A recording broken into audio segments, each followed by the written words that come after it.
pour savoir s'il va faire appel. Il a 10 jours. Je pense que le message, au-delà de ça, envoyé aux forces de l'ordre est assez trouble, puisqu'on parle de matérialité des faits. Je ne suis pas convaincu personnellement, mais aussi au titre de mon organisation syndicale. On n'est pas convaincu par l'exposé. Et on a l'impression, surtout que le message c'était, s'il avait eu l'occasion de se protéger, à partir du moment où il avait un casque et des équipements de protection, ça devait suffire à pouvoir faire en sorte qu'il évite ce geste-là. Donc en fait, on se rend compte que, encore une fois, il a une seconde pour réfléchir à essayer de se protéger et protéger l'intégrité physique de ses collègues. Il peut en effet peut-être avoir un geste maladroit, mais on ne lui pardonnera pas ça. À partir du moment, encore une fois, où on estime qu'il a une certaine résilience aux violences.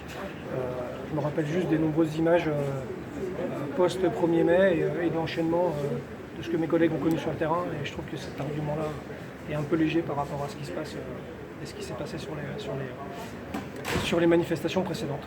En revanche, il va pouvoir continuer son métier, et notamment en maintien de l'ordre. Ça, finalement, ça ne lui est pas enlevé.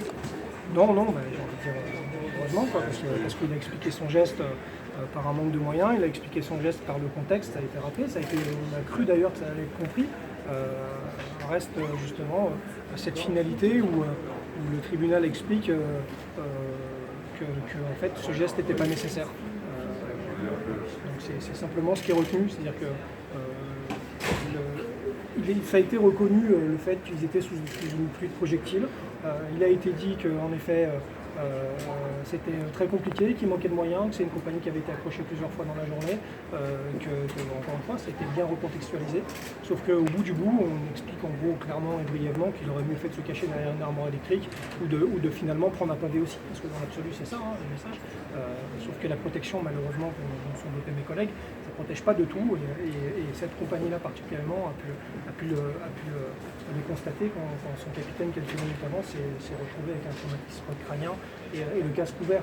Donc voilà, c'est pour ça qu'on ne comprend pas. C'est pour ça qu'encore une fois, je pense que le signal est assez trouble et je me demande comment vont faire mes collègues la prochaine fois sur le terrain et comment ils doivent appréhender ce genre de choses. Vous parlez d'un message trouble, est-ce que vous avez l'impression que le tribunal s'est senti un peu coincé par... ils avaient dit dès le départ, on nous dira que c'est un mauvais jugement, quelle que soit la décision du maire. Ouais, je pense que c'est une affaire symbolique, mais c'est perdant-perdant. En termes de pour les policiers, c'est forcément pas une bonne nouvelle. Je pense que la partie de la société qui s'exprime violemment à travers des différents événements qu'on a pu voir encore une fois ces derniers temps, ça ne va pas lui satisfaire non plus, parce que je pense qu'on va trouver la peine très légère. Et je pense que la justice aussi sera gagnante, puisque à mon avis, il est peut-être dû avec un peu de pression.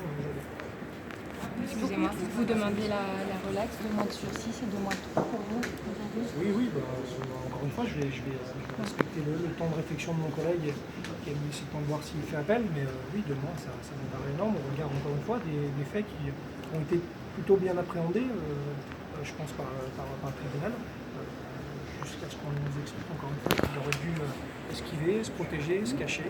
Donc maintenant, en fait, on va apprendre les gestes techniques et professionnels d'intervention. Voilà. Peut-être que le cache-cache va en faire partie finalement, ça sera peut-être pas mal pour éviter de devoir réagir et de se protéger. Pourquoi vous avez le sentiment que c'est aussi un exemple parce qu'il fallait que le premier policier qui est jugé pour des violences policières en marge des mobilisations des Gilets jaunes est condamné? Je ne veux pas tomber dans la théorie du complot, parce que voilà, ça serait pas terrible, mais c'est une affaire qui s'est déroulée le 1er mai. Il y a sûrement d'autres affaires